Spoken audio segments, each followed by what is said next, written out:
Photo of Brett Kavanaugh by Chip Somodevilla. Getty. Photo of Donald Trump by Spencer Platt. Getty. In the least surprising news of the day, Donald Trump, who himself has been accused of sexual misconduct by many different women, dismissed Deborah Ramirezs' sexual misconduct accusation against Supreme Court nominee Brett Kavanaugh because she was totally inebriated and all messed up during the alleged assault. It was an ugly moment that reveals one of the fundamental tenets of the modern-day GOP: women are liars. The Democrats are playing a con game. A con game. They know it's a con game. They know he's high quality, and they wink at each other. They're winking, the president told reporters after his UN speech on Tuesday. The second accuser doesn't even know. She thinks maybe it could have been him, maybe not. She admits that she was drunk. She admits time lapses. Ramirez accused Kavanaugh of pulling down his pants and sticking his penis in her face at a party where they played a drinking game during their freshman year at Yale. Brett was laughing, she told The New Yorker. I can still see his face, and his hips coming forward, like when you pull up your pants. Somebody yelled down the hall, Brett Kavanaugh just put his penis in Debbie's face. Trump's disregard of Ramirez's claims against Kavanaugh, and his assertion that the Democrats are responsible for the Kavanaugh controversy, is of course to be expected.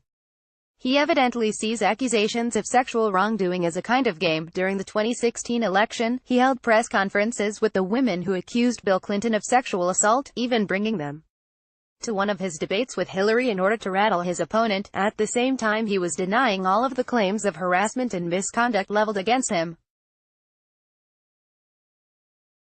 As Tony Schwartz, who co-wrote The Art of the Deal with Trump, said in 2016, something I saw early on with Trump, most negative things he says about others are actually describing him.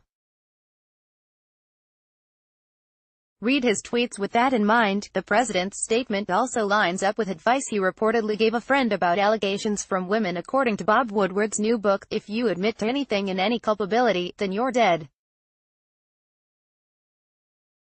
That was a big mistake you made. You didn't come out with guns blazing and just challenge them. You showed weakness.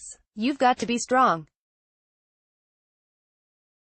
You've got to push back hard. Kavanaugh seems to be heeding the president's. He has totally denied all accusations against him. In a Monday night interview with Fox News, Kavanaugh invoked the virgin defense, saying, I did not have sexual intercourse or anything close to sexual intercourse in high school or for many years thereafter.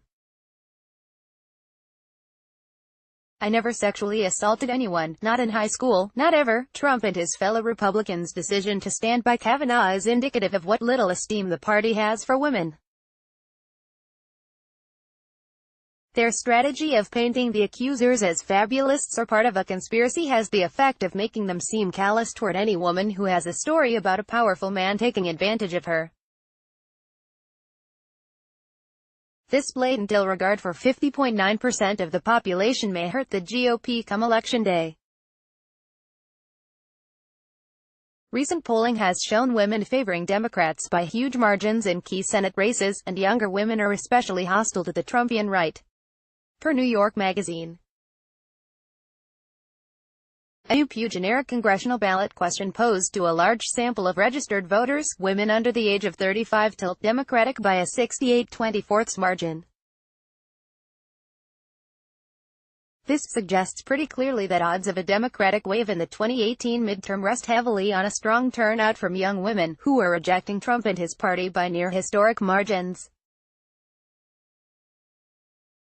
Moreover, the party's decision not to take the Kavanaugh accusations seriously could alienate Susan Collins and Lisa Murkowski, two Republican female senators whose votes the GOP needs in order to confirm him.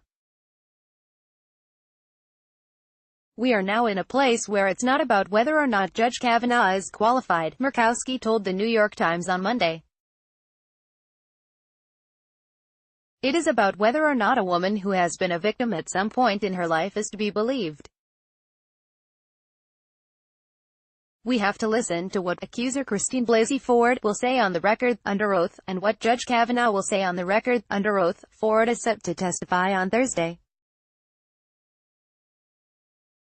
But thanks in part to Republican smear tactics, the controversy is about more than her. It's about how women are treated when they say they were assaulted.